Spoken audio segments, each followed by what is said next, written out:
नमस्कार, अनोखी चव या चॅनलमध्ये तुम्हा सर्वांचं स्वागत आहे. चला तर मी आज नवीन बटाट्याची भाजी बनवते, कारण पोरं ती सारखी फोडी फोडी खाऊन कंटाळतात. काहीतरी नवीन वेगळं दिसलं तर खातील. तर त्यासाठी लागणारे साहित्य: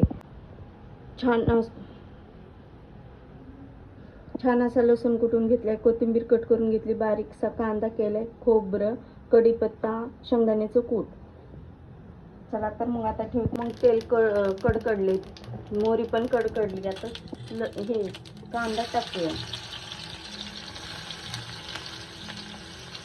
जिरे आता टाकायचे, कारण जराईसोबत काळे होऊन जातात. आता मीठ, कारण मीठ टाकलं ना लवकर कांदा असा लालसर होतो.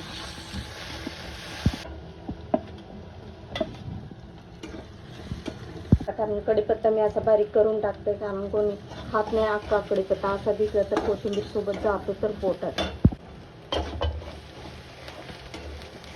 मी टाकते पहिलं फोडी,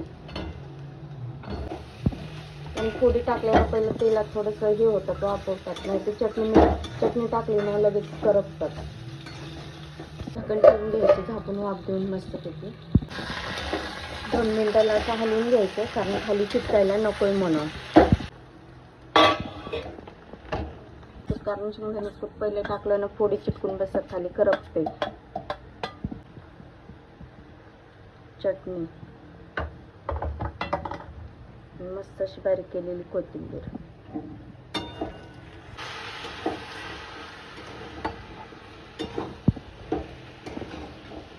आणि 5 मिनिटासाठी परत ठेवायची, कारण चटते